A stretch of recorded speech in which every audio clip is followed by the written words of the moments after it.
Salut les gars, j'espère que vous allez bien. En tout cas moi ça va très bien. N'oubliez pas de liker, partager et laisser vos avis dans les commentaires. Alors j'étais là en train de tourner sur TikTok quand j'ai vu ces gars là. Une bande de comédiens, des gars. Les gars se lèvent que oui, notre stade là on comprend plus rien. Oui, on sait pas, on voit les trucs sur les réseaux sociaux. Oui, non, prenez, donnez-nous les informations, donnez-nous des dates et puis mettez le podium au milieu. Ils sont allés soulever des images de je ne sais où là, où le podium était au milieu et tout.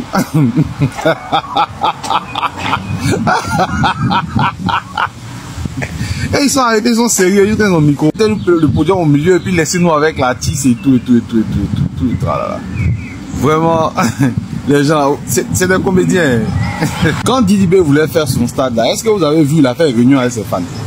Non, le gars a les moyens, son équipe a les moyens. Ils se sont levés, ils ont programmé une tournée des stades. Et puis, voilà, ils ont informé les fans. Vous, votre gars dit va faire. Et c'est vous qui êtes stressé. Ah, il y a quoi? J'espère qu'il va lui rester encore un peu d'argent après avoir acheté la Lambo, hein, parce que le stade là, c'est minimum 27 millions. Hein. Puis c'est ce stade là que les gars veulent. Donc comme Didi B a fait sa tournée de stade, vous aussi vous vous levez, vous voulez faire un stade. Oh, maintenant vous faites les communiqués. Ceux qui ont fait le communiqué là, il me faut. Oh Seigneur, les gars là, il faut tout rire. Ah, vous allez mettre vos gars là dans la nuit, hein. Franchement, vous allez le mettre dans la nuit, hein. Le gars a dit qu'il va acheter une Urus.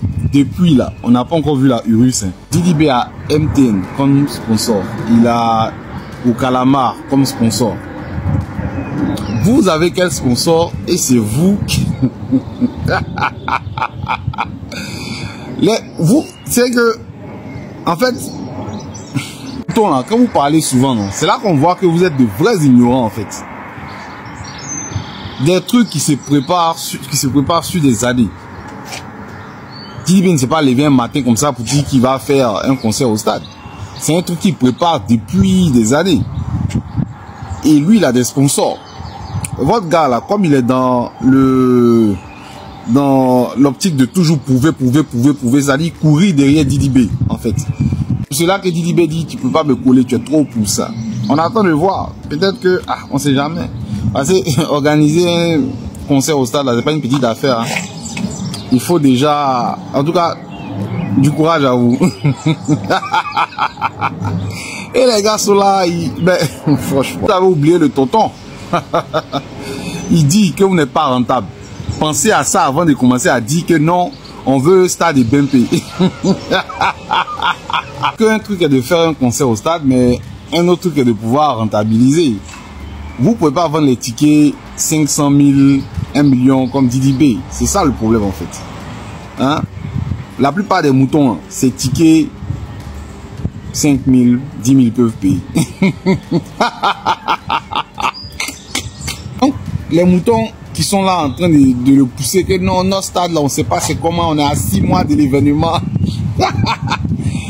Didi B avait annoncé pour lui en combien de temps même? Il a annoncé 3 dates en même temps.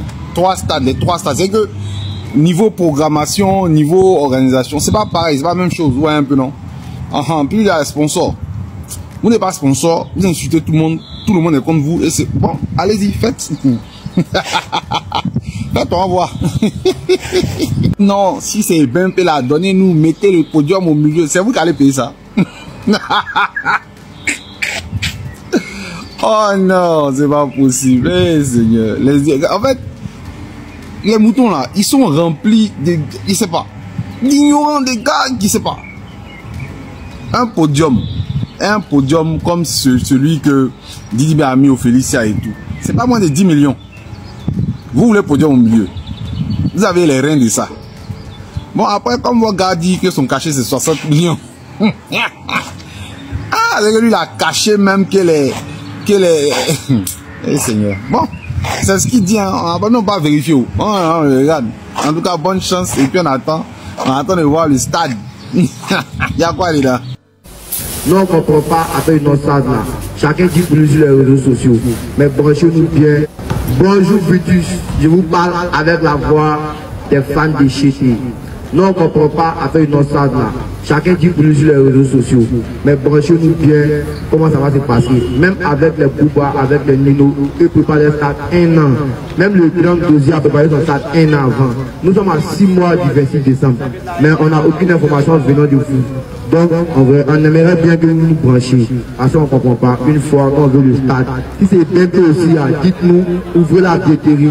Si c'est Félicia, donnez-nous 2 dates, on fait ça jour. Si c'est une date, mettez le podium au milieu. Et puis laissez-nous maintenant à l'artiste. Une fois toujours, on veut le stade. Tu es un fan de une fois, partage cette vidéo-là, republie cette vidéo-là. Un autre fan va voir. Voilà, ça doit arriver chez Vitus là-bas, ça doit arriver chez eux, ils doivent voir cette vidéo-là. Donc partagez massivement, republiez cette vidéo-là, car c'est que les éléments d'une fois on dit dans cette vidéo-là, ils ont parfaitement raison. Voilà, un stade là, ça se prépare pas en 2 mois, 3 mois, ça se prépare au moins 1 an en arrière. Voilà, donc ils ont raison, il faudrait que ils ouvrent les trucs pour que les gens puissent acheter les billets. La billetterie doit être ouverte. Voilà, donc partagez cette vidéo-là. Tu es un fan d'une fois, partage cette vidéo-là. Ça doit arriver, ça doit aller partout. Faut partager, faut pas regarder puis tu vas pas partager. Partage pour qu'un autre fan doit voir ça. Voilà, en tout cas, belle initiative des fans d'une fois. Voilà, et vous et maintenant là, chaque fan d'une fois doit partager la vidéo pour que tout le une fois doit voir cette vidéo. Ça doit arriver chez eux là-bas pour qu'ils comprennent que là, on attend. Voilà, on attend. On veut faire ce stade là. Voilà, ciao, ciao, on est ensemble la famille une fois. Bonjour Vitus, je vous parle avec la voix des fans de Chété. Nous, on ne comprend pas avec une autre là. Chacun dit pour nous sur les réseaux sociaux. Mais branchez-nous bien comment ça va se passer. Même avec les Bouba, avec les Nino, eux préparent les stades 1 an. Même le grand dossier a préparé son stade 1 an avant. Nous sommes à 6 mois du 26 décembre. Mais on n'a aucune information venant du foot. Donc, on aimerait bien que vous nous branchiez. À ça, on ne comprend pas. Une fois qu'on veut le stade. Si c'est bientôt aussi, dites-nous, ouvrez la billetterie.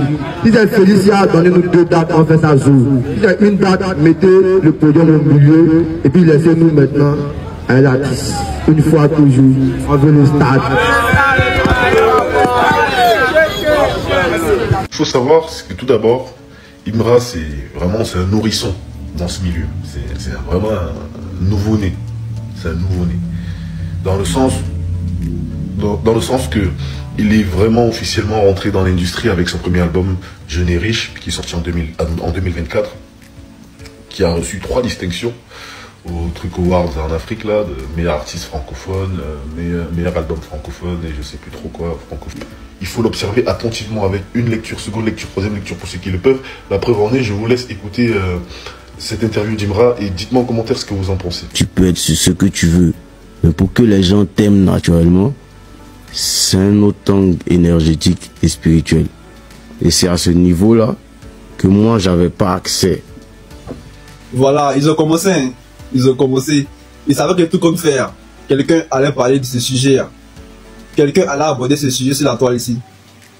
C'est-à-dire pour vous, hein, on ne peut pas réussir dans le milieu de l'industrie musicale sans toutefois faire recours à des pratiques mystiques. Dès que tu réussis dans la musique, hein, c'est que tu as fait des pratiques mystiques. Tu allais signer des pactes, soit tu as envoyé ton âme. Genre des pratiques bizarres. Imra, depuis 2019, depuis 2017, nous tous, on a vu grouiller ici. On a vu comment il a souffert ici. On a vu comment il se battait pour s'en sortir. Aujourd'hui, il a réussi. Aujourd'hui, la vie, le sourire, ça est venu dire que non, ça a réussi. C'est dû à des pratiques bizarres. C'est parce qu'il s'est rallié de l'autre côté. C'est pourquoi actuellement, il est là où il est. Quand tu es en train de te chercher, quand tu vas te chercher, tu es encore dans la misère, tu te cherches. Là, c'est la volonté de Dieu. C'est normal, c'est Dieu qui a voulu. Mais dès que tu réussis, net, c'est que tu allais faire des pratiques bizarres, tu allais faire des pratiques occultes. Parce qu'il a parlé de spiritualité, ce qui veut dire qu'il est dans les pratiques bizarres. Pourquoi vous voyez seulement le côté négatif? Ce que vous êtes là à dire, c'est vrai que c'est réel, hein, ça existe. Il y a des gens qui le font, on voit. Mais ne généralisez pas, ne rattachez pas ça au succès de tout le monde. C'est pas tous ceux qui réussissent qui font recours à ces pratiques. Si vous, dans votre conception, on ne peut pas réussir sans aller de l'autre côté. Il y a des gens qui réussissent par la gloire de Dieu, par la grâce de Dieu. Donc s'il vous plaît, ne généralisez pas, ne mettez pas tout le monde dans votre lourd. Et d'ailleurs, même s'il est dans les pratiques bizarres, nous, c'est pas ça qui nous regarde. Voilà, nous, c'est pas ça qui nous regarde. Nous, on le suit parce qu'on aime sa musique. Voilà. C'est ce que lui nous produit, ça nous prend. S'il est dans les pratiques bizarres, ça n'engage que lui. Mais vous aussi, hein, laissez-le tranquille. Arrêtez de venir raconter des choses sur la toile ici. Les prophètes de TikTok, les parcelles de TikTok, eux, ils voient tout, ils savent tout. Donc, franchement. Quand Imra dit, de toute façon, tu donnes son cuit, tu peux pas penser qu'elle a cigare. Petit là, il a dit une phrase dans la chanson là. Il a cassé un papo même. Au fait, il y a les mousseaux même là. Tu penses que c'est le mousseau jazz qui est là. C'est l'indétrônable. On monte, on descend. Quel que soit ton tchandjouya en tant qu'homme, c'est là, tu peux jamais la jeter. N'importe quelle heure, tu appelles le mousseau, elle est là. Mais à 4 heures, à 3 heures, bébé vient me voir en piste, il a besoin de toi. La petite est là. Elle prépare. Souvent, elle prend son jet, elle même son propre argent. Elle fait le marché, elle cuisine, elle lave tes habits. Tu regardes le mousseau, tu dis, nah. Ça, c'est femme qui est là. Ça, c'est ma femme qui est là. C'est ma femme qui est là. Souvent, même, tu la testes. Tu dis, bébé, ça va pas. Hein. Elle dit, mais bébé, explique-moi qu'est-ce qu'il y a. Tu lui dis, ah, bé, j'ai besoin de jet. Ça fait même pas 2 minutes. Tu regardes sur ton OM ou même sur ton Wave. C'est les dépôts de 25 000. Ah, bébé, c'est ce que j'ai sur moi. Il faut prendre ça. Tu as te débrouiller avec. En attendant que non, tu trouves une solution. Tu dis, ouais, ça c'est mousseau. Champion, reste concentré. Reste concentré.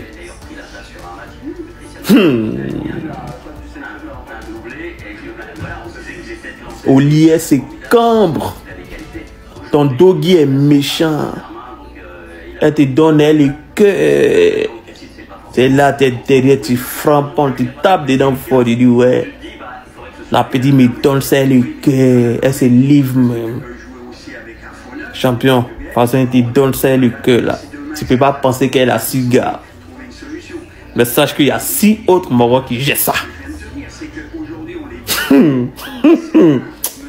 Et c'est la rue, hein.